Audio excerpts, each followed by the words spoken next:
I dressed up as Borat at the beach, the mankini, the slingshot, and was 97% naked for this television show. And it was something that the university officials here, they didn't want to say no, so they said, well, ask WSAZ what they think about it and if they're willing to air it.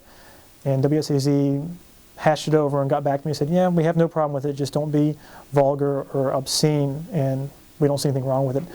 And honestly, the people here were shocked. The vice presidents, the censors, everybody that looks at our show couldn't believe WSAZ said yes. I review the show, I watch the show after it's been produced to see if there are any moral or ethical or legal issues with the show. And so every week after they produce it, I go to Jamie LaFiego's office, I watch the show, and then determine if there are any issues with it.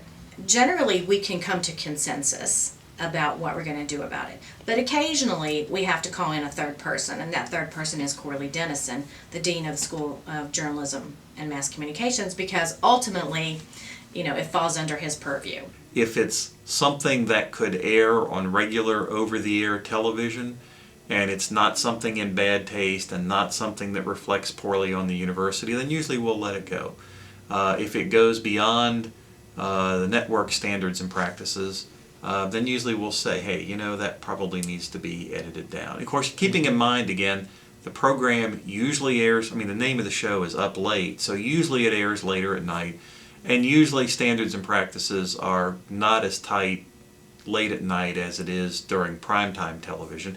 But nonetheless, there are certain rules about certain words and certain types of context that are not allowed, and that's what we follow. That's our guideline.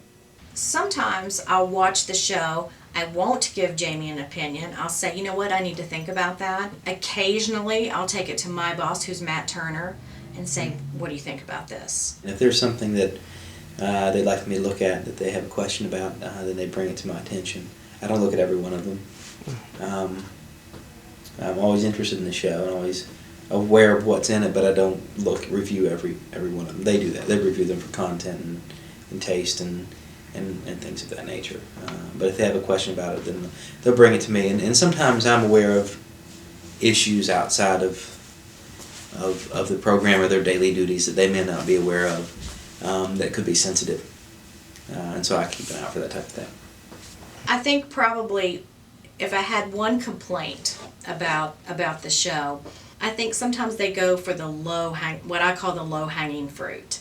And it's the easy jokes about sex. That's the easy stuff. That gets a laugh. But let's try and be a little bit more creative and go for other things.